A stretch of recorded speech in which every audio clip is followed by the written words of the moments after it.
సామెతలు 12వ అధ్యాయం 7వ వచనం నుంచి.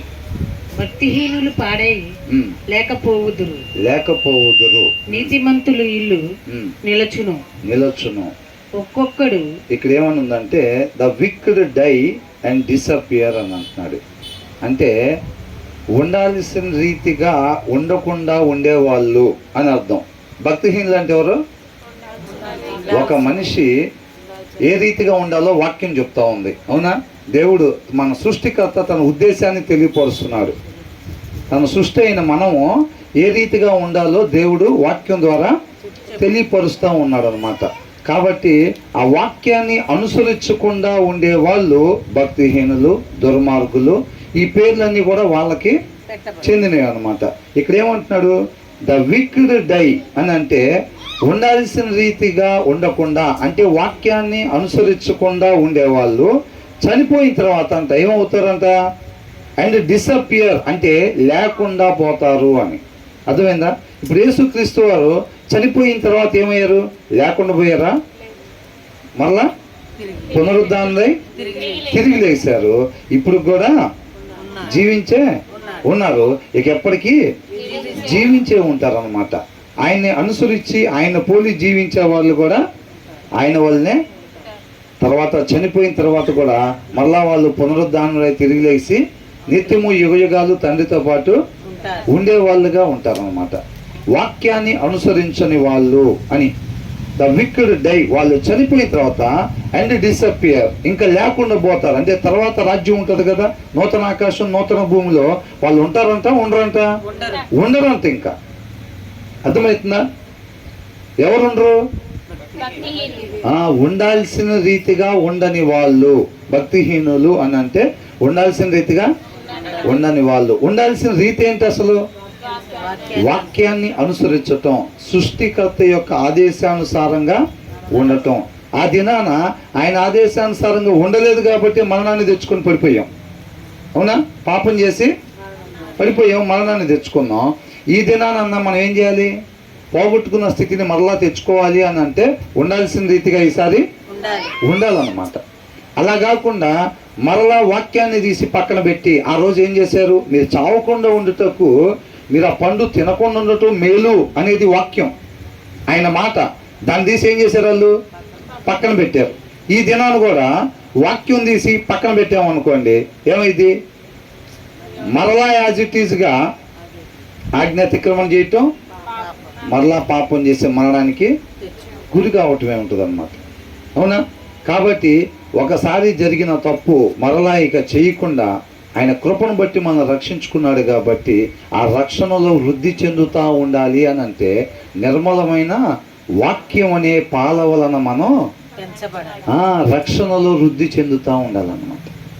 కొత్తగా జన్మించిన శిశువు పాలను కానీ తాగపోతే ఏమైంది? మనం కూడా వాక్యాన్ని చనిపోతారు, అవునా కదా? కొత్తగా జన్మించిన శిశువు పాలు తాగలేదనుకోండి, ఆహారం తీసుకోకపోతే ఏమవుతారు? చనిపోతారు. మనం కూడా ఏంటంట? వాక్యం లేకపోతే రక్షణలో నుంచి మనం కూడా చనిపోయేవారిగా ఉంటాము. కాబట్టి ఆ దినాన దేవుని మాట అనే వాక్యాన్ని తీసి పక్కన పెట్టడం వల్ల మరణాన్ని తెచ్చుకున్నారు. ఈ దినాన్ని కూడా అనేక మంది దేవుడు మాట అయిన వాక్యాన్ని తీసి పక్కన పెట్టి ఇలా జీవితంలో ముందుకు సాగుతూ ఉంటున్నారు అన్నమాట. అర్థమవుతుందా? అలాగే వెళ్ళిపోతే ఎటు వెళ్తాం? ఆ దినాన్ని ఎక్కడికి వెళ్ళారో అక్కడికి వెళ్తారు మళ్ళా. అర్థమవుతుందా? అందుకనే అంటున్నాడు ఉండాల్సిన రీతిగా ఉండని వాళ్ళంట ఏమవుతారంట? వాళ్ళు చనిపోయిన తర్వాత ఇంకా లేకుండా పోతారు. But the family of the godly stands firm అని అంటున్నాడు. But the family of the godly, నీతిమంతుడి యొక్క గృహం. అర్థమవుతుంది? ఏమైందంట? నిలుచును, శాశ్వతంగా. స్టాండర్డ్ ఫామ్ అని అంటే ఎక్కువ కాలం ఉండేదన్నమాట, శాశ్వతంగా నిలిచి ఉండేది. ఏంటంటే శాశ్వతంగా నిలిచి ఉండేది the family of the godly. Godly అని అంటే నీతిమంతులు. నీతిమంతులు అంటే ఎవరు? ఉండాల్సిన రీతిగా ఉండేవాడు, వాక్యాన్ని అనుసరించేవాళ్ళు. వాళ్ళు రేపు చనిపోయిన తర్వాత ఈ భక్తిహీనులాగా లేకుండా పోతారా? లేకపోతే ఏమవుతారంట? స్టాండ్ ఫామ్ ఎప్పటికీ అన్నమాట. అర్థమవుతుందా? చాలా కాలం ఉండేది. ఒక ఫర్మ్ రిజిస్ట్రేషన్ చేసుకుంటారు, అంటే ఒక కంపెనీ పెట్టి ఒక ఫర్మ్ రిజిస్ట్రేషన్ చేస్తారు. అంటే చాలా కాలం ఉండే కంపెనీ అని అర్థం. అర్థమవుతుందండి. కాబట్టి but the family of the godly stands firm అని అంటున్నారు. వీళ్ళు ఏమవుతారంటే రేపు చనిపోయి లేకుండా పోతారా? అలా కాదంట, రేపు చనిపోయి మరలా తిరిగి లేచి శాశ్వతంగా ఉండేవారుగా ఉంటారు. ఈ వచనం మనకి ఎందుకు చెప్పారు? మనం కూడా ఎలాగ ఉండాలి? ఫస్ట్ సగంలాగా ఉండాలా, తర్వాత సగంలాగా ఉండాలా? నీతిమంతులలాగా ఉంటే the family of the godly అని అంటున్నారు. ఆ కుటుంబంలో చేర్చబడాలి. అర్థమవుతుందండి. మనకు కొన్ని కుటుంబాలు ఉంటాయి, ఇంటి పేరుతో కుటుంబాలు. వాళ్ళు కూడా మా కుటుంబీకులే. ఏంటంట? వాళ్ళు కూడా మా కుటుంబీకులే, మా ఇంటి పేరుటోళ్ళే. వాళ్ళు కూడా వాళ్ళ మీద ప్రేమ కారిపోతూ ఉండిద్ది. ఇంటి పేరు మారిపోగానే శత్రువులు అయిపోతారు అందరూ. అవునా? మన ఇంటి పేరుటోళ్ళు అంటే చాలు, ఎక్కడున్నా సరే కలిపేసుకుంటాం బీరకాయ పీసు. అవునా? మన ఇంటి పక్కన ఉన్నా సరే వాళ్ళు మన ఇంటి పేరుటోళ్ళు కాకపోతే శత్రువులే, ఇంకా పోటీయే ఇంకా అన్నిట్లో. అవునా? మన వాళ్ళు ఎంత దూరం ఉన్నా, రే బండి వేసుకుని వెళ్ళి ఆ బిర్యానీ బాబాయిలకి ఇచ్చిరాపు. ఎక్కడో ఉంటారు వాళ్ళు. ఇంటి పక్కన వాళ్ళకి పెట్టామా? లేదు. ఎందుకు? మన ఇంటి పేరుటోళ్ళు కాదు. ఏంటంట? మన ఇంటి పేరుటోళ్ళు కాదంట. బైబిల్లో ఉండేది రెండు ఫ్యామిలీలు. ఒకటి ఏంటంట? భక్తిహీనుల ఫ్యామిలీ, ఒకటి భక్తుల ఫ్యామిలీ, నీతిమంతుల ఫ్యామిలీ అన్నమాట. మనం ఏ ఫ్యామిలీలో ఉండాలి? రేపు చనిపోయి లేకుండా పోయే వాళ్ళలాగా ఉండాలా? శాశ్వతంగా మనం నిలిచి ఉండే కుటుంబంగా ఉండాలి. ఆ కుటుంబీకులుగా మనం ఉండాలన్నమాట. అర్థమవుతుందా? ఎంతమంది ఇష్టపడుతున్నారు ఆ కుటుంబీకులుగా ఉండడానికి? ఏ కుటుంబీకులు? నీతిమంతులు అంటే ఎవరు? వాక్యాన్ని అనుసరించే వాళ్ళు, ఉండాల్సిన రీతిగా ఉండేవాళ్ళు అని అర్థం. అవునా? తర్వాత ఏంటి? ఒక్కొక్క మనుషుడు తన వివేకం కొలది పొగడబడును, కుటిల చిత్తుడు తృణీకరింపబడును, ఆహారము లేకయున్నను తన్ను తాను పొగుడుకొను వాని కంటే దాసుడు గల అల్పుడు గొప్పవాడు. ఇక్కడ ఏమంటున్నారు? ఒక్కొక్క మనుషుడు. ఇక్కడ అంటున్నారు, a man is praised, a man is commended according to his good sense, but one of his twisted mind is despised అని అంటున్నాడు. ఏ మ్యాన్ ఈజ్ కామెండెడ్, అంగీకరించబడేది అని. అంగీకరించబడేది అంటే ఒక మనిషి దేని ద్వారా అని అంటే వాళ్ళ ఆస్తిని బట్టి కాదు, అందాన్ని బట్టి కాదు, లేకపోతే కుటుంబాన్ని బట్టి కాదు. A man is commended according to his prudence అని అంటున్నారు. అంటే వివేచన, జ్ఞానము, వివేచన అది ఎక్కడి నుంచి వచ్చిందంట? దేవుని వాక్యంలో ఉండే అంతర్భావంలో నుంచి వచ్చింది అన్నమాట. అర్థమవుతుందండి. నీతిమంతుడు ఏది పడితే అది మాట్లాడతాడా? జీవపు ఓటంట. అర్థమైందా? వాళ్ళ నోట్లో నుంచి వచ్చే మాట ఎదుటి వారిలో అంట జీవాన్ని కలిగించిందంట. అవునా? మనం ధ్యానించుకున్నాం ఏమని? ఆ లక్షణాలన్నీ మనకు ఉండాలంటే ఫస్ట్ ఆఫ్ ఆల్ మనం ఎలా ఉండాలి? మనం నీతిమంతులుగా ఉండాలి. అప్పుడు మనం మాట్లాడితే ఎదుటి వారిలో జీవం కలిగేటట్టుగా ఉండేది. మనం నాటబడాల్సిన ప్రదేశంలో నాటబడాలన్నమాట. అవునా? అలా ఉండాలి. కాబట్టి a man is commended according to his good sense, but one of twisted mind. అంటే ట్విస్టెడ్ మైండ్ అని అంటే వార్పుడ్ మైండ్ అని అంటే వంకరగా. అర్థమవుతుందండి. అంటే ఒక ఉండాల్సిన రీతిని చెరిపేసేది అన్నమాట. ఉండకూడని రీతిగా ఉండేది అని అర్థం. వాళ్ళ ఆలోచన ఎలా ఉంటుందంట? వంకరగా. అంటే ట్విస్టెడ్గా, వంకలుగా, మెలికలుగా ఉండిద్ది అనమాట. అంటే ఒక మనిషి ఉండాల్సిన విధానం ఉంటుంది చూసారా, ఆలోచించాల్సిన విధానం ఉంటుంది చూసారా, అది కాకుండా వేరేలాగా ఆలోచించేదాన్ని వంకరగా అని అంటారు. అర్థమవుతుందండి. అలాగుండే వాళ్ళంతా ట్విస్టెడ్ ఈజ్ డిస్పైజ్డ్, తృణీకరించబడతారు అని. రేపు రోజు ఏమవుతారంట? ఆ జ్ఞానము, ఆ వివేచన ఎవరికైతే ఉంటుందో రేపు రోజున వాళ్ళు అంగీకరించబడతారంట. ఎవరికైతే ఆలోచన ఉండాల్సిన రీతిగా ఉండదో వాళ్ళు ఏమవుతారంట? తృణీకరించబడతారు. అర్థమవుతుందండి. ఒక మనిషి ఆలోచన ఈ రీతిగా ఉండాలి అని దేవుడు తన ఉద్దేశాన్ని వాక్యం ద్వారా తెలియపరుస్తూ ఉన్నాడు అన్నమాట. ఆ వాక్యాన్ని మనం ధ్యానించేటప్పుడు ఆ వాక్యంలో ఉండే అంతర్భావం ఉందో చూసారండి, అది జ్ఞానం. ఆ జ్ఞానం నిత్య జీవానికి నడిపించింది.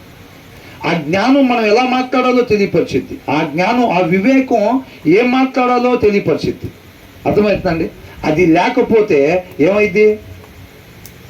ఆ వాక్యంలో ఉండే అంతర్భావం అనేది, ఆ జ్ఞానము, ఆ వివేకం మన మైండ్లో, మన హృదయంలో లేనప్పుడు ఏమైందనంటే ఆ దిక్కుమాలిన స్వభావం వచ్చింది అనమాట. వాక్యం లేని హృదయంలో ఆల్రెడీ ఏముంటుంది? చెడు ఆలోచన, మోసకరమైంది, దిక్కుమాలింది ఉండిద్ది అనమాట. అర్థమవుతుందండి? అది మనల్ని నడిపిద్ది అమ్మటే. కాబట్టి మన వాక్యం యొక్క అంతర్భావంలో ఉండే ఆ జ్ఞానము, ఆ వివేకము మనం ఎప్పుడైతే కలిగి ఉంటామో వాళ్ళు రేపు రోజున అంగీకరించబడతారు అని అంటాడు. వాక్యాన్ని చదివే వాళ్ళకి దేవుడి జ్ఞానం వచ్చింది. ఆ వివేకము, ఎప్పుడు ఏం మాట్లాడాలి, ఎప్పుడు ఎలా ఉండాలి, ఎలా చూడాలి, ఎలా ప్రవర్తించాలి, అది మొత్తం కూడా ఆ వివేకంలో నుంచే వచ్చింది. దానిని బట్టి మనిషి అంగీకరింపబడతాడంట. అర్థమవుతుందండి? వాక్యం చదవకుండా ఉంటారు చూసారండి, వాక్యం చదవని వాళ్ళకి ఆ జ్ఞానం రాదు, ఆ వివేకం రాదు. వాళ్ళు ఏం చేస్తారు? ఏది పడితే అది మాట్లాడతారు, ఎలా పడితే అలాగ ప్రవర్తిస్తారు వాళ్ళు. కాబట్టి వాళ్ళు ఏం చేస్తారంట? తృణీకరించబడతారు అని ఉంది. అర్థమవుతుందా? దీన్ని బట్టి మనం ఏం చేయాలి? వాక్యం చదవాలా, చదవకూడదా? చదవాలి. వాక్యం చదివినప్పుడు ఆ జ్ఞానం మనకి వచ్చింది. ఆ జ్ఞానం మనకి నిత్య జీవానికి నడిపించింది అనమాట. తర్వాత ఏమంటున్నారు? ఆహారం లేకయున్నను తన్ను తాను పొగుడుకొను వానికంటే దాసుడు గల అల్పుడు గొప్పవాడు. Better to be an ordinary person with a servant అని అంటున్నాడు. ఒక సేవకుడు ఉన్నా సరే సేవకుడు లేనివాడిగా ఎలాగుంటాడో అలాంటి తగ్గింపు స్వభావం మనం కలిగి ఉండాలి. మనం ఏం చేస్తాం? ఎవరైనా రాగానే మనకున్నాయి మొత్తం చూపించుకోవాలి. కొత్త వస్తువులు కొట్టి హాల్లోనే పెడతాం. ఎందుకు? ఎవరిని రాగానే చూడాలని. కొత్త బట్టలు కొట్టి 5 నిమిషాలు ఊరంతా చూపించుకురావాలి. ఎందుకని? ఓ ఇక్కడ కొత్తగా ఉన్నాడు అసలు చూసావా వాడి డ్రెస్సు, అవునా? అంటే మనల్ని మనం ఏం చేసుకుంటాం? హెచ్చించుకుంటాం అన్నమాట. అర్థమవుతుందా? ఇక్కడ ఏమంటున్నాడు? ఇది సత్యం, ఇది లైట్, ఇది సారం. ఈ సారం అంటే మన లోకానికి చూపించాలంట. ఈ సారం అందించాలి. గొప్పలు చెప్పుకునే వాళ్ళ మధ్యలో, గొప్పలు చూపించుకునే వాళ్ళ మధ్యలో మన దగ్గర ఒక పనివాడు ఉన్నా సరే, పనివాడు లేనప్పుడు ఎలాగుంటారో అలాగే మనం జీవించి మాదిరి కనపరచటమే సత్యం అనే వెలుగుని ప్రకాశింపజేయటం, ఆ సత్యం అనే సారాన్ని ప్రకాశింపజేయటం అన్నమాట, అందించటం అందరికీ. అర్థమైందా? వాడు ఎవరక్కడ అంటే 10 మంది వస్తారు, అయినా సరే వాడే వెళ్ళి పని చేసుకుంటూ ఉంటాడు. అది కనపరచాలి. ఇది లోకంలోది కాదే, ఇక్కడికి ఎక్కడి నుంచి వచ్చింది ఇది అని అనుకోవాలి. అర్థమవుతుందా? కావచ్చు మనం పాస్టర్ గారుగా అంత మాత్రాన బేసిన్ దగ్గరకే వచ్చి చేతులు కడగటాలి ఇవన్నీ ఉండాలా? అక్కడ సింక్ ఉందనుకోండి, వాళ్ళు తెస్తారు గిన్నె గ్లాసు, వాళ్ళు తీసుకొస్తారు ప్రేమను బట్టి. అయినా సరే మనం ఏం చేయాలి? మనం లేచి అక్కడికి చేయి కడుక్కొని రావాలి. చెప్పులు బూట్లు అక్కడ ఉంటే తీసుకురావాలి. ఒకళ్ళు ఉంటారు అనేక మంది, కానీ మనమే వెళ్ళాలి. అది అని అంటున్నాడు. బెటర్ టు బి అన్, మంచిది అని. బెటర్ అంటే ఏంటంట జర్సాన్? ఇలా ఉండటం మీకు మంచిది. ఎలాగా? మీకు పని చేయటానికి ఒక పనివాడు ఉన్నా సరే, పనివాడు లేకపోతే మీరు ఎలాగుంటారో అలాగ మీరు తగ్గించుకొని ఉండటం మంచిది అని. అర్థమవుతుందండి? మనకంటే మన పొరుగు వాడిని యోగ్యునిగా ఎంచటం అన్నమాట. ఎలా ఉండకూడదు అంటున్నాడు? With a servant than to be self important but have no food. తినటానికి లేకపోయినా సరే తను తాను హెచ్చించుకోవటం అన్నమాట. వేషధారణ అని రాస్తుంది అక్కడ. అర్థమవుతుందండి? ఏంటంట? ప్రిటెండ్ అని అంటే నటిస్తారు అని. ఎలాగా? తినటానికి లేకపోయినా వీళ్ళు ఎలా ఉంటారు? ఎవరక్కడ అనగానే 10 మంది వస్తారు చూసారా, చెప్తాం ప్రభు అని వస్తారు చూసారా, అలా ఉన్నవాడిలాగా నటించటం అని అంటున్నాడు. అర్థమవుతుందా? పనివాడు ఉన్నా సరే లేనివాడిగా మనల్ని మనం పూర్తిగా తగ్గించుకోవాలి. తర్వాత ఏమన్నాడు? Than pretend to be somebody and have no food. తినటానికి లేకపోయినా సరే నిన్ను నువ్వు హెచ్చించుకునేవాడిగా, మిగతా వాళ్ళ కన్నా మనల్ని హెచ్చించుకునేవారుగా మనం ఉండకూడదు. ఈ లోకంలో నడిచేది మొత్తం అదే. లోకం ఏం చెప్తా ఉంటుందంటే వాళ్ళకన్నా మనం ఏంటంట? వాళ్ళకన్నా మనకు ఆరోగ్యం బాగుండాలి, వాళ్ళకన్నా మనకి ఆస్తి ఉండాలి, వాళ్ళ పిల్లల కన్నా మన పిల్లలు బాగుండాలి. అన్ని బాగులు వాళ్ళకన్నా మనకే ఎక్కువగా ఎక్కువగా ఉండాలి. అదే పోటీ జరుగుతూ ఉంటుంది. ఆమె చీర కొంటే మనం కూడా చీర 4,000 కొంటే కనీసం 4,000 100 నువ్వు 10,000 వద్దు 5,000 వద్దు 4,100. 100 రూపాయలు తగ్గినా నువ్వు కొన్న ఉపయోగం లేదు. నువ్వు 3,900 కొన్నా సరే ఉపయోగం ఉపయోగం లేదు. ఆమె 4,000 కట్టింది. 4,100 చాలు. 5,000 వద్దు 10,000 వద్దు 25,000 వద్దు 4,100. నువ్వు బిర్యానీ పెట్టినా నాకు ఆనందం రాదు. ఆ 100 రూపాయలు ఎక్స్ట్రా తెచ్చావంటే నువ్వు బిర్యానీ పెట్టకపోయినా ఆనందం ఆనందమే. అవునా? చాలామందికి వాటితో కడుపు నిండిద్ది. ఎదుటోళ్ళ ముందు ఎచ్చులు పోతే చాలు. ఇంకా కొత్త చీర కట్టుకొని వెళ్ళి కొత్త డ్రెస్ వేసుకొని వచ్చి ఊరు మొత్తం ఒక రౌండ్ వేసి వచ్చామంటే వాళ్ళ ముందు ఏది పెట్టినా కానీ ఇంకా వాళ్ళకి తినబుద్ధి అవ్వదు. ఎందుకు? వాళ్ళు తినేసారు ఆహారం. యేసుక్రీస్తు వారు ఏమన్నారు? భోజనం ఇదిగు ప్రభు అంటే నేను ఆల్రెడీ భోజనం చేసేసాను అన్నాడు. ఏంటి ఎవరైనా తెచ్చిచ్చారా అంటే తండ్రి చిత్తాన్ని నెరవేర్చడమే నాకు ఆహారం అయ్యి ఉందన్నట్టు. అదే ఇవ్వాలని అడిగితే వద్దు, అరే తిందా బిర్యానీ చేశాడు తిన్నానంటే ఏం తినే పని లేదు, తినేసి ఆల్రెడీ. ఏం తిన్నాడంట? ఊరు మొత్తానికి వెళ్ళి గొప్ప చేసుకొని వచ్చేసాను. నన్ను ఏం చేసుకున్నాడంట? గొప్ప చేసుకున్నాడు. నన్ను నేను హెచ్చించుకున్నా. మీరు పాత బట్టలు వేసుకున్నారు, నేను కొత్త బట్టలు వేసుకున్నా. ఊరు మొత్తం మీ అందరికన్నా నేను ఎక్కువ ప్రత్యేకం ఉన్నవాణ్ణి అని చెప్పి వెళ్ళి తెలియపరుచుకుని వచ్చాడు అన్నమాట. అర్థమవుతుందా? ఎలా ఉంటే మంచిది అంటున్నాడు దేవుడు. దాసుడు గల అల్పుడు గొప్ప నీకు దాసుడు ఉన్నా సరే దాసుడు లేనోడిగా నువ్వు ఎలాగైతే తగ్గించుకుని ఉంటావో అలా ఉండుట నీకు మంచిది. యేసయ్యకి దాసుడు ఉన్నాడా లేదా పని చేయటానికి? ఉన్నాడా లేదా? ఆయనే ఎదుటోళ్ళు కాళ్ళు కడగటానికి ఆ క్లాత్ తీసుకొని ఎందుకు వచ్చాడు? ఎవరక్కడ వచ్చి పేతురు ఒకసారి పేతురు కాళ్ళు కడగండి అంటే కడిగే వాళ్ళు లేరా యేసయ్యకి? ఎంతమంది ఉన్నారు? కానీ ఆయన ఏం చేశాడు? ఆయన దాసుడు ఉన్నా సరే లేనివాడిగా ఉండాలి. తనను తాను తగ్గించుకోవాలన్నమాట. అలా ఉంటే ఏమైంది? మంచిది. మనం రేపు నిత్య జీవంలో నివసిస్తాం అన్నమాట. అది మాదిరిని కనపరచాలి. ఆయన మనకి చెప్పి వెళ్ళటం కాదు, మాదిరిని కనపరిచి వెళ్ళాడు. చూపించినా చేసుకోవడం చేత కాకపోతే మనకి చెప్తే కాదు, చూపించాడు ఆయన మనకి. అవునా? ఎక్కడన్నా సరే వాళ్ళు ఒకవేళ ఎవరన్నా ఒక 4,000 రూపాయలు చీర చూపించారు అనుకో, మన దగ్గర ఏదో ఒక 5,000 ఉందనుకోండి చీర, లేదనుకోండి ఇదిగో 4,000 పెట్టుకున్నాం అసలు అనింది అనుకో, 5,000 ఉన్నా చూపించుకొని ఎంతమంది ఉంటారు? లేకపోతే పర్వాలేదు కానీ బ్రదర్ ఉన్నా అంటే కష్టమే. ఉన్నప్పుడు చూపించకుండా ఉన్నప్పుడు ఇంక ఆటోమేటిక్గా తెస్తాం కదా బ్రదర్, తెచ్చి చూపిస్తాం కదా అంటున్నాడు. అవునా? మనల్ని మనం ఏం చేయాలంట? తగ్గించుకుని ఉండాలన్నమాట. తగ్గించుకుని ఉంటే రేపు హెచ్చింపబడతాం. అలా కాకుండా మనల్ని మనం హెచ్చించుకున్నాం అనుకోండి ఏమైంది? అస్సలు మొన్న అక్కడికి వెళ్ళి భలే బిర్యానీ తిన్నాం, చాలా బాగుందని అంటే ఎమ్మటే మనమేం ఆయన చెప్పేదేనో తర్వాత చెప్పేదేనో. అసలు నువ్వు మొన్నటిదేం చూసావు, మేము పోయిన వారం వెళ్ళాం ఎక్కడికి, ఎమ్మటే మనం వచ్చట మొదలు పెడతాం. విన్నాం అనుకో, ఇంటి ఏమైంది? వాళ్ళు ఏదన్నా కొంచెం మనకన్నా పైకి ఉన్నట్టుగా అనుకుంటారేమో అని చెప్పి వాళ్ళు చెప్పటం అవ్వక ముందే ఏమంటాం? పోయిన వారు ఈయన పుట్టినరోజు అయితే మేము కూడా అక్కడికి వెళ్ళాం, అక్కడ ఇంకా 1,500 బిర్యానీ, మీరన్నా 700 అంటున్నారు. 1,500 బిర్యానీ, చాలా రేట్లు పెరిగిపోయినాయి. గొప్పలు చెప్పుకుంటున్నట్టు తెలియకుండా ఏం చేస్తాం? చాలా రేట్లు పెరిగిపోయినాయి అని రేట్ల గురించి మాట్లాడుతున్నట్టుగా మొన్న అక్కడ పోయి ఈయన పుట్టినరోజు అయితే వెళ్ళాములే 1,500 బిర్యానీ, రేట్లు చాలా పెరిగిపోయినాయి అక్క. రేట్ల గురించి కాదు ప్రస్తావన, చెప్పాల్సిన మ్యాటర్ చెప్పేసింది. 1,500 నువ్వేదో మొన్న 700 పెట్టి తినొచ్చామని మాకు చెప్తున్నావు. ఇండైరెక్ట్గా నువ్వు వచ్చి మనం కూడా ఇండైరెక్ట్గా రేట్లు పెరిగినాయి అన్న ఉద్దేశంతో 1,500 తినొచ్చాం, మీకన్నా తక్కువేమీ కాదు, 4 ఆకులు ఎక్కువే. సరే ఉంటానక్క, ఆయన వచ్చే టైం అయింది, భలే ఎత్తుగా ఎత్తేసాం కదా, లేకపోతే మన ముందా ఇవన్నీ అని అనుకుంటాం. అది చేసి వచ్చి ఏడేం చేస్తాం?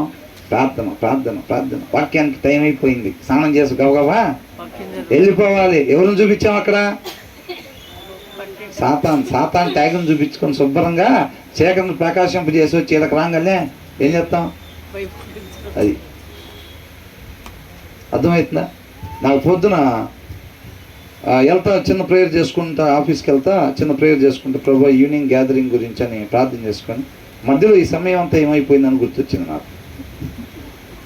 అంటే ఈవినింగ్ గ్యాదరింగ్ ఒకటి బాగా జరిగితే పర్వాలేదా, ఇంక మిగతా ఎట్టపోయినా నాకు అట్లా అనిపించింది.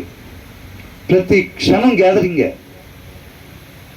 ప్రతి క్షణం పరిచర్యలో భాగమే. ఆయన కృపను బట్టి మనకిచ్చిన ప్రతి క్షణం కూడా పరిచర్యలో భాగమే. ఆయన ఎక్కడికి నడిపిస్తాడో అక్కడ సత్యం, న్యాయం, యథార్థత, ధర్మం, క్షమించే తత్వం, దయ, ప్రేమ ఇవే ఉండాలి. నువ్వు నాటబడిన ప్రదేశాన్ని బట్టి ఆ సారం నీలో ప్రవహిస్తూ ఉంటుంది. మనలో ఈ రావట్లేదు కుళ్ళు, ఈర్షం, ద్వేషం, కల్మషం, పగ ఇలాంటి సౌండ్ బాక్స్లో చిన్నపడుతున్నాయి అనుకోండి. ఎక్కడ నాటబడ్డామని?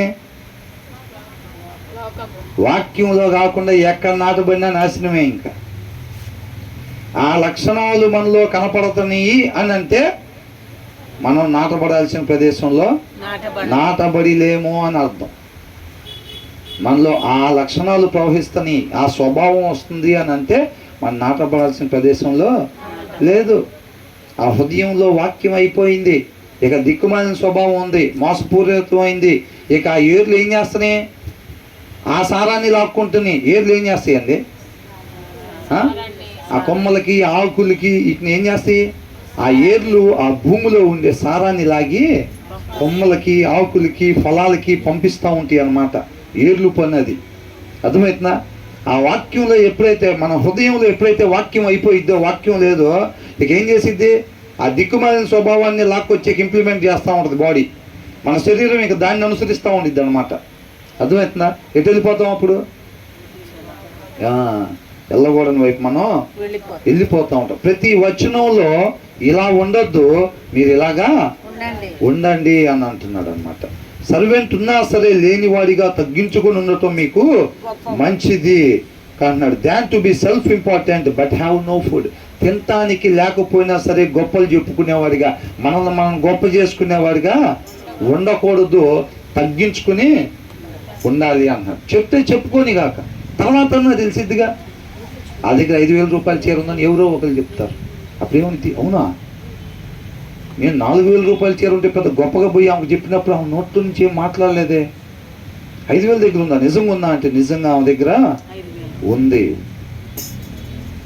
అది లోకంలోది కాదే, ఆ ప్రవర్తన లోకంలోది కాదే.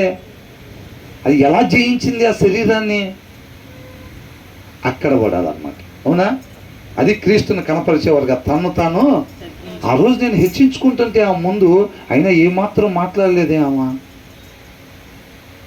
రోజు శుక్రవారం ఆదివారం వెళ్ళేది అక్కడి నుంచి వచ్చి ఉంటుంది ఆమెకి. ఇది అవునా? అది అనిపించుకోవాలి.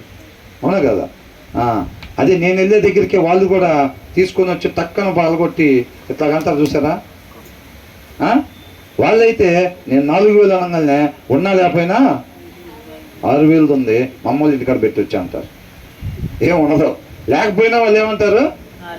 6,000 చీర ఉంది, మమ్మల్ని ఇంటికాడ పెట్టి వచ్చి ఈసారి వచ్చినప్పుడు చూపిస్తాలే అంటారు. ఇక చూపించేది ఉండదు, ఉంటే కదా చూపించడానికి. అది వాళ్ళు జనరల్గానే చూస్తూ ఉంటారు లోకంలో. అలాంటి మాటలన్నీ ఒకళ్ళు 6,000 అంటాం, ఒకళ్ళు 8,000 అంటాం, ఒకళ్ళు 8,000 అంటాం, ఒకళ్ళు 10,000 అంటాం. అది లోకంలో చూస్తూనే ఉంటారు. సరే, కానీ ఉన్నా సరే చెప్పకుండా తాను తగ్గించుకొని ఉండేది లోకంలో లేనిది మనం కనపరచాల్సింది అనమాట. తర్వాత ఏమంటున్నాడు? నీతిమంతుడు తన పశువుల ప్రాణమును. ఫస్ట్ దాంట్లో ఏమో నేర్చుకున్నాం మనం? 7వ వచనంలో ఏం నేర్చుకున్నాం? భక్తిహీనులు పాడై ఉండాల్సిన రీతిగా ఉండని వాళ్ళు, వాక్యాన్ని అనుసరించిన వాళ్ళంతా రేపు మరణించి ఇక కనపడకుండా పోతారంట. కీర్తనలో కూడా ఉంది కదా, వాళ్ళు ఏమవుతారంట? గడ్డిలాగి అమ్మటే మొలిసిపోతారు, ఆస్తులు సంపాదించుకుంటారంట, ఎట్టుంటారంట. తర్వాత నువ్వు ఆ దారిని పోయి చూస్తే వాళ్ళు కనపడరంట. అవునా? అట్లా అంటున్నాడు. కాబట్టి వాక్యానుసారంగా లేకపోతే అంటే రేపు చనిపోయిన తర్వాత కనపడకుండా పోతారు. కాబట్టి ఫ్యామిలీ ఆఫ్ ద గాడ్లీ, నీతిమంతుడు కుటుంబంలో కానీ మనం చేర్చబడితే మనం ఎలా ఉంటామంట? శాశ్వతంగా మనం నిలిచి ఉంటామని అంటున్నాడు. 8వ వచనంలో ఏముంది? ఒక్కొక్క మనుషుడు ఆ జ్ఞానము వివేకము కలిగి ఉన్నట్టయితే రేపు దినాన మనం అంగీకరించబడతాం. అలా కాకుండా మనం జ్ఞానము వివేకం లేకపోతే ఏం చేస్తాం? శరీరానుసారంగా మనం మాట్లాడతాం. మనకి ఏదో అనిపిస్తే అది మాట్లాడతాం, ఎలా అనిపిస్తే అలా ప్రవర్తిస్తాం. రేపు రోజున ఏమైందంట? తృణీకరించబడతాం అన్నమాట. రేపు మనం అంగీకరించబడే వాళ్ళంగా ఉండము. కాబట్టి మరి ఎలా ఉండాలి? మరి జ్ఞానం వివేకం కలిగి ఉండాలి. అయ్యే మన నిత్య జీవానికి నడిపించేది. అవి లేకుండా మనకు దారి తెలియదు అసలు. అవునా? ఎక్కడ ఎవరితో ఏం మాట్లాడాలి, వాక్యానుసారంగా ఉండాలి, రేపు దేవుడి చేత అంగీకరింపబడాలి అని అంటే ఎక్కడ ఎలా ప్రవర్తించాలి, ఎలా మాట్లాడాలి తెలియపరిచేది ఆ జ్ఞానమే కదా. కాబట్టి వాక్యాన్ని నిత్యం మనం ధ్యానించుకునే వారుగా ఉండాలి. 9వ వచనంలో ఏమనుంది? ఆహారం లేకయున్నను తన్ను తాను. ఒక సేవకుడు ఉన్నా సరే లేని వాడిగా మనం తగ్గించుకోవాలి తప్ప హెచ్చించుకునే వారుగా మనం ఉండకూడదంట. తర్వాత ఏమనుంది? నీతిమంతుడు తన పశువుల ప్రాణమును దయతో చూచును. ఏం చేస్తాడంట? నీతిమంతుడు ఎవరు? నీతిమంతుడు తన పశువుల ప్రాణాన్ని దయతో చూస్తాడంట. అంటే ఈయనకు ఆ దయ ఎక్కడి నుంచి వచ్చింది? తన పశువుల ప్రాణాన్ని ఎట్లా చూస్తాడంట? దయతో చూస్తాడంట. ఎవరు? నీతిమంతుడు, వాక్యాన్ని అనుసరించేవాడు, వాక్యంలో నాటబడి ఉన్నవాడు. అర్థమవుతుందండి? ఆ దయ అనేది మనలో రావాలి అని అంటే మనం ఎలా ఉండాలి? ఫస్ట్ ఆఫ్ ఆల్ నీతిమంతుడుగా ఉండాలి. నీతిమంతుడుగా లేకుండా భక్తిహీనుడుగా ఉండి నాకు ఆ దయ కావాలంటే రాదు. నాటబడాల్సిన ప్రదేశంలో మనం నాటబడి లేకపోతే ఆ దయ మనకి రాదు, ఆ క్షమించే తత్వం రాదు, ఆ ప్రేమించే తత్వం మనకి రాదు. నీతిమంతుడు ఏం చేస్తాడంట? తన పశువుల్ని దయతో చూస్తాడు. కాబట్టి అది నాటబడాల్సిన ప్రదేశంలో ఆయన నాటబడి ఉంటాడు కాబట్టి ఆ దేవుని యొక్క గుణ లక్షణాలు వాక్యంలో నాటబడి ఉంటాడు కాబట్టి దానిలో ఉండే గుణ లక్షణాల్లో ఒకటి దయ అనేది. అర్థమవుతుందండి? ఆయన సొంత చుట్టాలైతే, రక్త సంబంధికులైతే, ఇంటి పేరుటోళ్ళైతే వాళ్ళ మీదే దయ రాదు. ఎవరి మీద వచ్చిందంట? జంతువుల మీద సైతం ఏమొచ్చిందంట? దయ కలిగి ఉంటాడు. జంతువుల మీద సైతం దయ కలిగి ఉంటాడు. నాటబడాల్సిన ప్రదేశంలో నాటబడి ఉంటే, క్రొత్తగా జన్మిస్తే, మారు మనసు పొందుకొని ఉంటే, క్రీస్తులో నాటబడి ఉంటే ఆయనలో ఉండే గుణ లక్షణాలే మనలో కూడా కనిపిస్తాయి. అంతే. అర్థమవుతుందండి? కొంతమంది ఉంటారు నటిస్తారు అన్నమాట. ఏంటంట? ఇంకా బాప్తిస్మం తీసుకోలేదా అంటారేమో అని చెప్పి ఏం చేస్తారు? కోటు వేసుకుంటారు. పిల్లలు ఏం చేస్తారు? చాలామంది నేను కూడా రొట్టె ద్రాక్షారసం తీసుకుంటా, నేను కూడా తీసుకుంటాను. పిల్లలు అడుగుతూ ఉంటారు, ఏ వద్దురా ఈ కోటు ఇప్పుడు వేసుకోకూడదు, నువ్వు ఏంటంట ఈ కోటు ఇప్పుడు వేసుకోకూడదురా అని అంటే నేను కూడా ఎప్పుడెప్పుడు వేసుకుంటాం కోట్ అనుకుంటా ఉంటారు. ఆ కోట్ వేసుకొని చాలామంది ఏం చేస్తారు? నేను ఈ కోట్ వేసుకున్నా కాబట్టి నేను నీతిమంతుల్లాగే ఉంటారన్నమాట. కానీ లక్షణాలు మాత్రం అది. కాబట్టి ఇక్కడ ఏమంటున్నాడు? నీతిమంతుడు అంట తన పశువుల ప్రాణములంతా దయతో చూస్తాడు. వాక్యంలో నాటబడాలి. వాక్యం లేకపోతే మనలో నుంచి ఆ గుణ లక్షణాలు రావు. ఎనీ టైం మన హృదయంలో ఆ గుణ లక్షణాలు ఉండేటట్టుగా చూసుకోవాలి. అర్థమవుతుంది? తర్వాత ఏమనంటున్నాడు? But the wicked are always cruel అని ఉందన్నమాట. ఏమనుంది ఇక్కడ? But the kindest acts of the wicked అని అంటున్నాడు. అంటే విక్డ్ ఉండాల్సిన రీతిగా లేనివాడు, వాక్యాన్ని చదవనివాడు, వాక్యాన్ని అనుసరించనివాడు, నాటబడాల్సిన ప్రదేశంలో నాటబడకుండా ఉన్నవాడు ఏం చేస్తాడంట?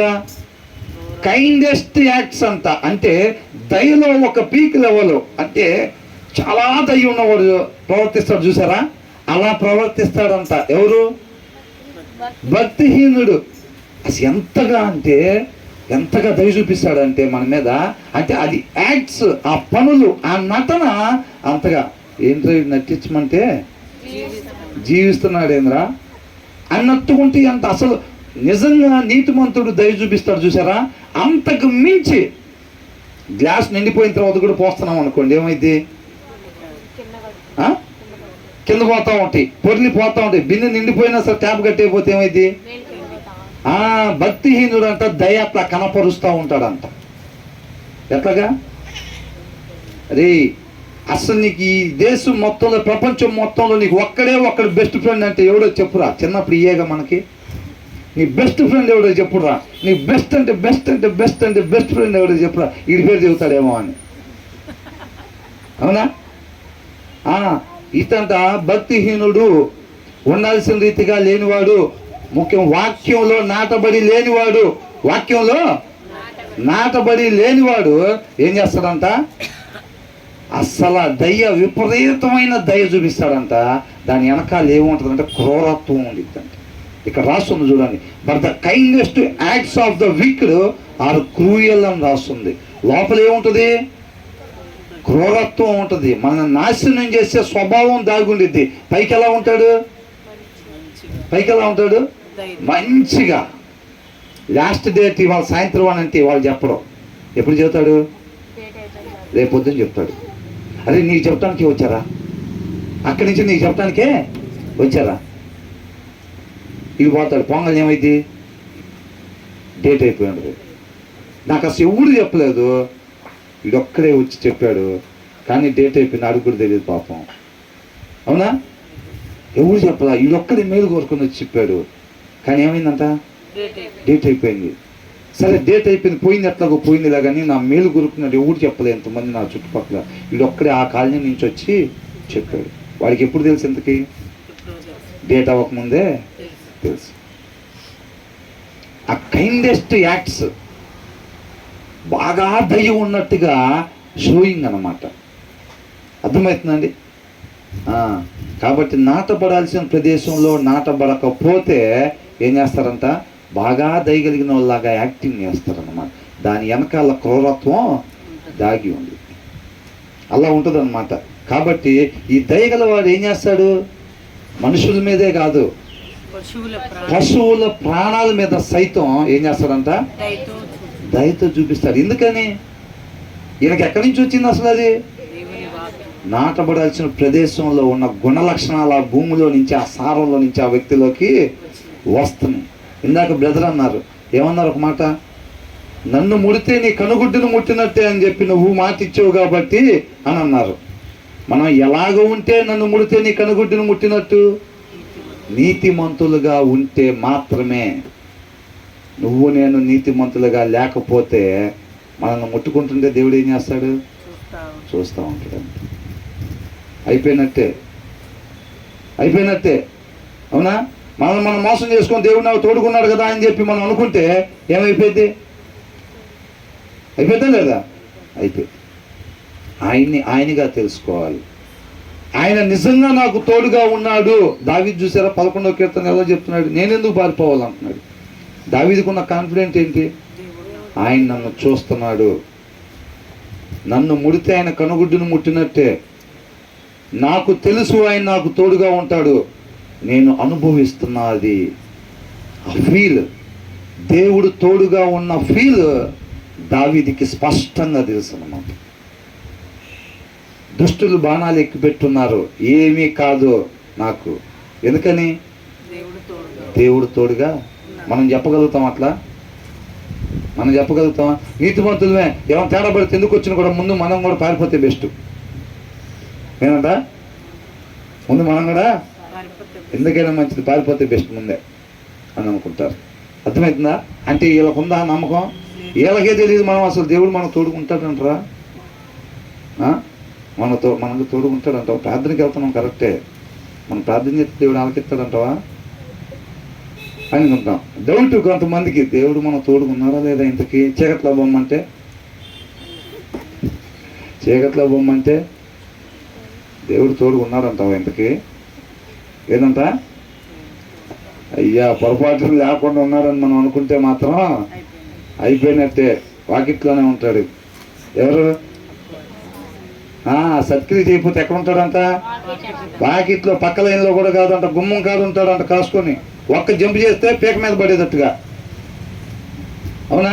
పులి ఎక్కడ పడి తోక పట్టుకునేద్దా? వేటాడదు. అప్పుడు పేకే పట్టుకునేది. వాడు కూడా రెడీగా ఉంటాడు. ఏం ప్రాబ్లం లేదు, నా దేవుడు తోడుకున్నాడు అని వెళ్తే పేక పట్టుకుంటాడు గ్యారెంటీగా.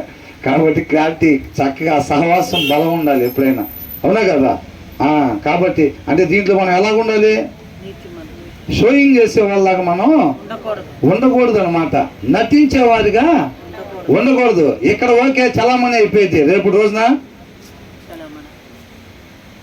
లైన్లో నిలబడంగానే తేలిపోయింది వ్యవహారం అంతా. జనాన్ని బాగానే మోసం చేసాం, అక్కడ కూర్చున్న ఆయన మోసపోయేవాడు కాదు, ఆయన కాడ మొత్తం ఉంది బుక్ అన్నట్టు. మొత్తం కింద బాగానే షోయింగ్ చేసి వచ్చాం, ఈయన కాడ మొత్తం తెలుసు, ఈయన కాడ షోయింగ్ లేని కుదరు. నా ముందోడు తప్పుకోగానే డైరెక్ట్గా పోయి కాలం మీద పడదాం అనుకుంటారు. ఏంటంట, నా ముందోడు తీర్పు అయిపోగానే పక్క తప్పుకోగానే ఏం చేస్తాడంట, డైరెక్ట్గా పోయి కాలం మీద పడదామని అనుకుంటాడు. అయిపోయిందా పని? అయిపోదు. తర్వాత ఏమంటారు? తన భూమిని సేద్యపరుచుకుని వానికి ఆహారం సమృద్ధిగా కలుగును. ఏమైందంట? తన భూమిని a hard worker has plenty of food. చాలా మంది ఏం చేస్తారు? సోమరులు వాక్యం చదువుకుంటారు, ప్రార్థన చేసుకుంటారు, పనికి పోకుండా ఇంటికాడ ఉంటారు చక్కగా. వాక్యం అది నాకు చెప్తుంది. వాక్యం అలా ఉండమని చెప్తుందా? అలా చెప్పట్లేదు. వాక్యం ఎప్పుడు ఏం చెప్తుంది? కష్టపడాలి. ఇతరుల కొరకు మన చేతులు కష్టపడాలి. వీళ్ళు కొంతమంది వాళ్ళ కోసమే వాళ్ళు కష్టపడరు. అర్థమవుతుందా? వివాహం చేసుకుంటారు, భార్య పనికి పోవటమే కానీ భర్త ఇంటికాడే ఉంటాడు. ఏంటంట, భార్య పనికి పోయితే భర్త పిల్లలు మాత్రం ఇంటికాడే ఉంటారు. వాక్యం సపోర్ట్ చేయదు అట్టంటే వాళ్ళకి.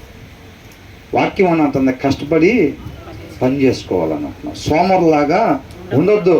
ఏ hard worker has plenty of food. ఆయన తినడానికి ఏమాత్రం కొదువా లేదు. But a person who chases fantasies has no sense అని అంటున్నాడు. ఫ్యాంటసీస్, కొంతమంది ఏం చేస్తారు, స్కెచ్లు గీస్తూ ఉంటారు పనికి పోకుండా. ఒక్క డీల్ చేస్తే సెటిల్ అయిపోవాలి లైఫ్లో అంట. ఏంటంట, పొద్దున పోయి సాయంత్రం దాకా పని ఒకటి చేస్తాడు ప్రతి నెల. ఏదో ఒక డీల్ చేసామని అంటే అమ్మడికి కారు వేసుకొని రావాలి, బెంచ్ కారు వేసుకొని. అట్లాంటిది కొట్టాలి, ఏదైనా కొడితే కొడతారు, పెట్టికి మేకలు కొడతారు తర్వాత చిన్నగా. ఏంటంట, చిన్నగా ఇంకెవరిని చూసేవాళ్ళు ఉన్నారా అంటే ఎవరు లేరా అనగానే ఇక సుత్త కూడా తీసుకొని మేకలు కొట్టే కార్యక్రమం అయింది. అర్థమైందా? అలాంటి స్కెచ్లు మనకొద్దు. మనం కష్టపడాలి, ఫలితం. ఈజీ మనీ వద్దు. ఈజీ మనీకి ఈ రోజులో చాలామంది ప్రయత్నాలు చేస్తూ ఉంటారు. అర్థమవుతుందా? షార్ట్కట్లో కోటీశ్వరులు అయిపోవాలి, అమ్మటే షార్ట్కట్లో కోటీశ్వరులు అయిపోవాలి. అట్లా వద్దు అన్నాడు. ఏ హార్డ్ వర్కర్, కష్టపడేవాడు కంటే has plenty of food. But a person who chases fantasies, భ్రమల్లో బతుకుతారు, ఊహాలోకం. అర్థమవుతుందండి? ఏదో అప్పు చేసేసి తీసుకుపోయి వ్యాపారం పెడతారు ఎక్కడో, మొత్తం మటాష్ అయిపోయింది. అవునా? మొత్తం మటాష్ అయిపోయి ఏమైంది? ఇక దాన్ని కట్టుకోవటానికి వాడు వస్తే ఫోన్ ఎత్తాడు, ఈడొస్తే ఇంట్లో ఉన్నాడు అసలు. ఎందుకంటే వీళ్ళు అప్పుల వాళ్ళు వస్తారేమో అని చెప్పి షార్ట్కట్లు మనీ రావాలి, డబ్బులు రావాలి. ఊహల్లో భ్రమల్లో బతుకుతూ ఉంటారు. పని చేయరాళ్ళు, పని చేయకుండా ఏం చేస్తూ ఉంటారు? భ్రమలో చూస్తూ ఉన్నాను రా, ఏదో ఒకరోజు ఒక డీల్ కొట్టి అందరికన్నా పెద్దోడిని అయిపోతా అని భ్రమల్లో బతుకుతూ ఉంటారు చాలామంది. అట్లా ఉండొద్దు అని అంటున్నాడు. అర్థమైందా? వాళ్ళు ఎవరంట? జ్ఞానం లేని వాళ్ళు. ల్యాక్స్ సెన్స్ అని అంటున్నాడు, ల్యాక్స్ జడ్జిమెంట్ అని అంటున్నాడు, అవాయిడ్ ఆఫ్ అండర్స్టాండింగ్ అని అంటున్నాడు. అంటే జ్ఞానం లేదు, వాళ్ళకి వివేకం లేదంట. అర్థమవుతుందా? ఎవరంటే అలా ఉండేది? భ్రమల్లో బతికే వాళ్ళు, ఊహాలోకంలో బతుకుతారు చూసారా, వాళ్ళంతా జ్ఞానం లేని వాళ్ళు, వివేకం లేని వాళ్ళు. అలా ఉండొద్దు, కష్టపడి పని చేయాలి అని అంటుంది వాక్యం. అర్థమవుతుందండి? మంచి నేలను పడే విత్తనాలు లాగానే మంచి నేలనే పడుతున్నాయి ఆ విత్తనాలు. ఎంతమంది ఉన్నారు అట్లా సిద్ధపడగలిగి? ఒక్కొక్క వచనం ఒక్కొక్క విత్తనం లాంటిది. విత్తనాల్లో ప్రాబ్లం లేదు, మనం చక్కగా వాక్యంలోనే చూసుకుంటున్నాం. నేల ఎలాగ ఉంది? నేల అంటే ఏంటి?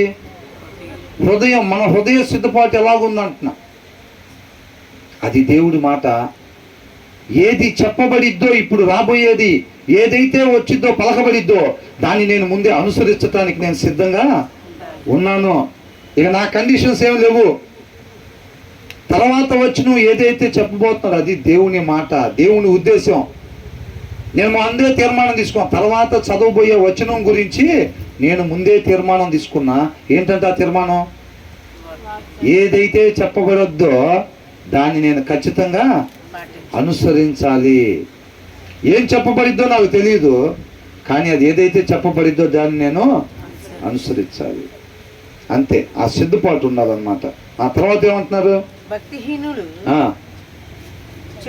చెడ్డవారికి ఆ, దోపుడు సొమ్మును ఆ.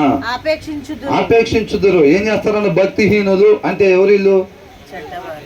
ఒక వ్యక్తి ఉండాల్సిన రీతిగా ఉండనోళ్ళు. ఉండాల్సిన రీతి అంటే ఏంటి? వాక్యాన్ని అనుసరించటం.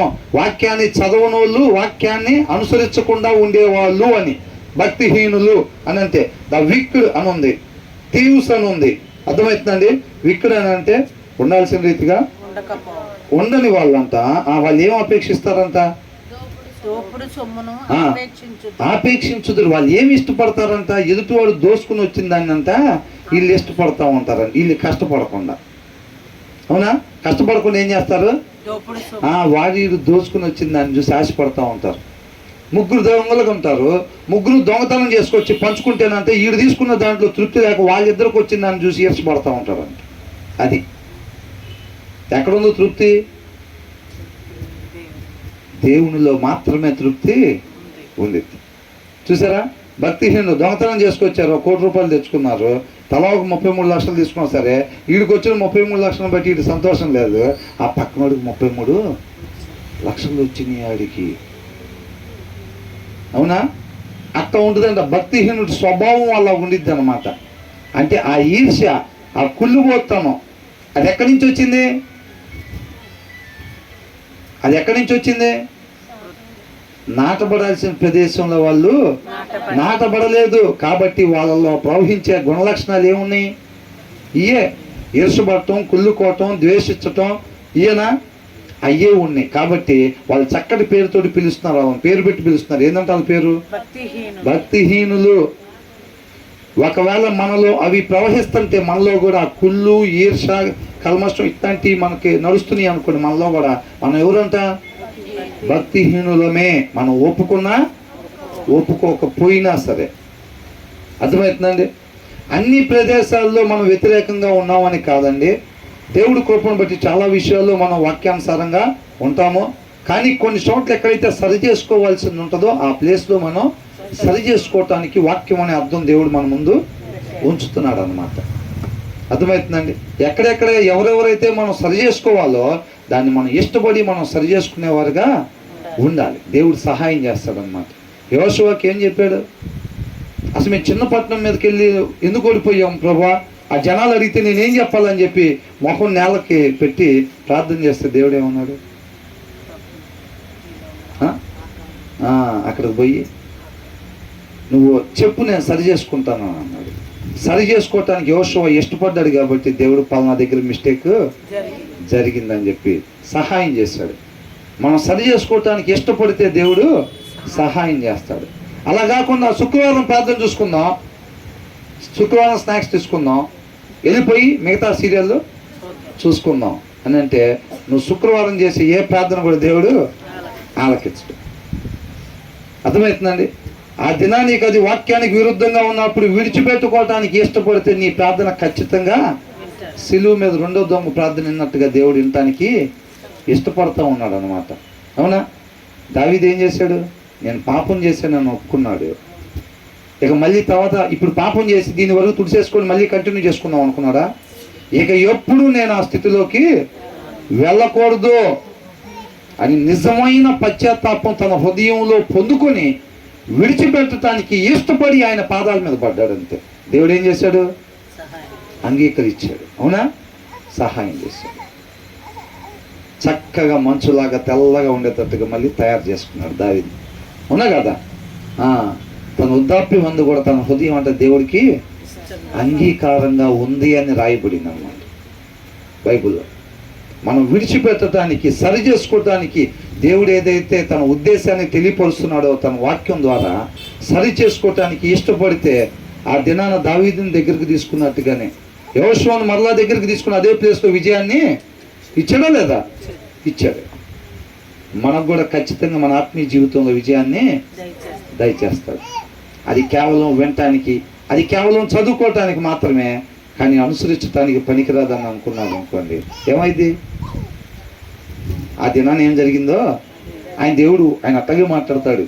పండు తినద్దు అంటాడు ఆయన, కానీ మనం తినాలి అనుకుంటే ఏమైంది?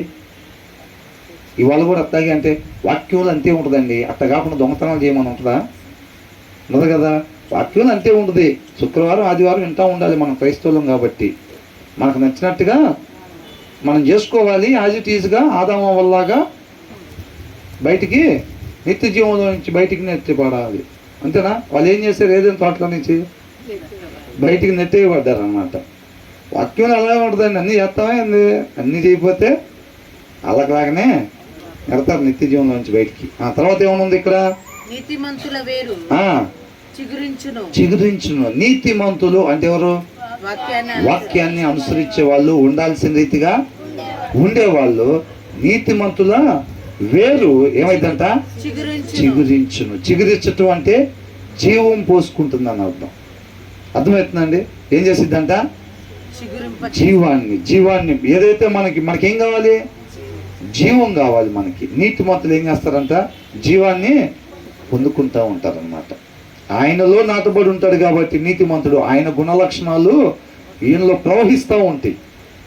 చక్కగా ఆ వాక్యాన్ని అనుసరిస్తూ ఉండేటప్పుడు ఒక్కొక్క చిగురుటాకు వచ్చి జీవాన్ని పోసుకుంటాం అనమాట. అంతేనా కదా? తర్వాత ఏమంటున్నాడు? పెదవుల వలన దోషము అపాయకరమైన ఈ 2 వచనాలు ధ్యానించుకొని ముగించేద్దాం ఇంకా.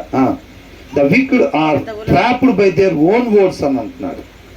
విక్డ్ అంటే ఎవరు? భక్తిహీనులు. వాక్యాన్ని చదవని వారు, వాక్యాన్ని అనుసరించని వాళ్ళు. వాటి వాక్యాన్ని చదవపోయినప్పుడు వాళ్ళ దగ్గర ఏముండదు? జ్ఞానం ఉండదు. వాళ్ళ దగ్గర ఏముండదు? వివేకం ఉండదు. అవునా? ఏముండదు వాళ్ళ దగ్గర? వాళ్ళ దగ్గర జ్ఞానం, నిత్య జీవానికి నడిపించే ఆ జ్ఞానం ఉండదు. ఏ టైంలో ఏం మాట్లాడాలో ఆ వివేకం వాళ్ళ దగ్గర ఉండదు. వాళ్ళు ఏం చేస్తారు? ఏది పెడుతుంది మాట్లాడతారు. మాట్లాడంగానే వాళ్ళ దగ్గరికి ఏమొచ్చిందంట? వాళ్ళు పట్టబడతారంట, వాళ్ళలో చిక్కుకుంటారనమాట. అర్థమవుతుందండి? The wicked are trapped by their own words. వాళ్ళ సొంత మాటల వలన వాళ్ళు ఏమవుతారంట? పట్టబడతారు. వాళ్ళు మాట్లాడాల్సిన మాటలు వాళ్ళు మాట్లాడలేరు. వాళ్ళు ఎందుకని? వాళ్ళ దగ్గర వివేకం లేదు, ఆ జ్ఞానం లేదు. జ్ఞానం కలిగినోడు మాటలు జీవాన్ని ఇస్తాయి అన్నమాట. వీళ్ళు మాట్లాడే మాటల ద్వారా వీళ్ళు ఏమవుతారంట? పట్టబడతారన్నమాట. అర్థమవుతుందండి? కాబట్టి హృదయంలో వాక్యం లేకపోతే మనం మాట్లాడే ప్రతి మాట నష్టాన్నే తీసుకొచ్చింది అన్నమాట. తర్వాత ఏమంటున్నాడు? But the godly escape such trouble అని అంటాడు. గాడ్లీ అని అంటే నీతిమంతులు. అర్థమవుతుందండి? నీతిమంతులు ఏం చేస్తారు? వాక్యాన్ని చదువుతారు. ఏం చేస్తారు? వాక్యాన్ని చదువుతారు, వాక్యాన్ని అనుసరిస్తారు. వాళ్ళు చదివినప్పుడు వాళ్ళకి ఏమొచ్చింది? ఆ జ్ఞానము, ఆ వివేకము వచ్చింది. కాబట్టి వాళ్ళు ఏది పడితే అది మాట్లాడరు. కాబట్టి అలాంటి సమస్యల్లో నుంచి వాళ్ళు తప్పించుకుంటారు. అలాంటి సమస్యల్లో వాళ్ళు చిక్కుకొనరు అని అంటున్నారు అనమాట. వీళ్ళు ఏం చేస్తారు? వీళ్ళు వాక్యాన్ని చదవరు కాబట్టి వీళ్ళ దగ్గర ఆ జ్ఞానం ఏం మాట్లాడాలి అనే జ్ఞానం వీళ్ళ దగ్గర ఉండదు. వీళ్ళు ఏది పడితే అది మాట్లాడి ఏమవుతారంట? రేపు తీర్పులోకి వీళ్ళకి నెగిటివ్ తీర్పు రావటానికి కారణం ఆ మాటలే అవుతాయి. వాక్యం లేనప్పుడు ఏమొస్తాయి? మాట్లాడకుండా మాటలు వచ్చేస్తాయి. రేపు నరకానికి పోవటానికి, తీర్పు నీయటానికి ఏది దేవుడు చూపించేది?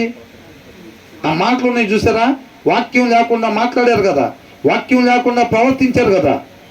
ఆ ప్రవర్తన, ఆ మాటలే రేపు ప్రూఫ్గా కనపడతాయి అన్నమాట ఆ వ్యక్తిని నరకానికి పంపించడానికి. అర్థమవుతుందండి? హృదయంలో వాక్యం లేకపోతే, వాక్యాన్ని చదవకపోతే, ఇటు చూడాలి, అయిపోయిందండి. వాక్యాన్ని చదవకపోతే, వాక్యాన్ని అనుసరించకపోతే ఏమైంది? ఆ జ్ఞానం ఉండదు. కాబట్టి మనం ఏం చేస్తాం? చేయకూడని పనులు చేస్తూ ఉంటాం, మాట్లాడకూడని మాటలు మాట్లాడతాం. అవే రేపు మన నిత్య జీవానికి కాదు, నిత్య నరకానికి నడిపిస్తాయి అన్నమాట. వాక్యం లేకుండా, వివేకం లేకుండా మనం మాట్లాడిన మాటల వల్లే రేపు నరకానికి నెట్టివేయబడతాం. ఆ ప్రవర్తన వల్లే రేపు నరకానికి నెట్టివేయబడతాం. కాబట్టి మనం ఎలా ఉండాలి? భక్తిహీనుల్లాగా ఉండకూడదు. The wicked are trapped by their own words అని అంటాడు. మనం విక్డ్ లాగా ఉండకూడదు, దుర్మార్గుల్లాగా ఉండకూడదు, భక్తిహీనుల్లాగా ఉండకూడదు. మనం నీతిమంతుల్లాగా మాత్రమే ఉండాలి. వాక్యాన్ని చదివి వాక్యాన్ని అనుసరించే వారిగా మాత్రమే మనం ఉండాలి. మాట్లాడాల్సిన మాటలు మాత్రమే మనం మాట్లాడేవారుగా ఉండాలి. ప్రవర్తించాల్సిన రీతిగా మాత్రమే మనం ప్రవర్తించేవారుగా ఉండాలి. అలా ఉండాలంటే ఏం చేయాలి? వాక్యాన్ని చదవాలి, వాక్యాన్ని అనుసరించాలి. అప్పుడు వాక్యం చదువుతాం కాబట్టి ఆ జ్ఞానం, ఆ వివేకం మన నిత్య జీవానికి నడిపించింది అనమాట. ఆ తర్వాత నీతిమంతుడు ఆపదను తప్పించుకొనును. ఆ వైజ్ వర్డ్స్ అంట బ్రింగ్స్ మెనీ బెనిఫిట్స్ అని అంటాడు. వైజ్ వర్డ్స్, జ్ఞానం కలిగిన మాటలు ఏంటంట? వాక్యాన్ని చదివినప్పుడు ఆ జ్ఞానాన్ని, దైవ జ్ఞానాన్ని పొందుకుంటాం చూసారా? ఆ జ్ఞానం కలిగిన మాటల వలన అంట మనం అనేక మేలులు పొందుకుంటాం అనమాట. And hard work brings reward అని అంటున్నారు.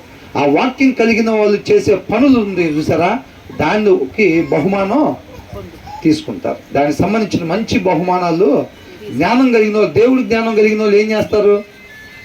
ఏది పడితే చేస్తారా? ఏది పడితే మాట్లాడతారా?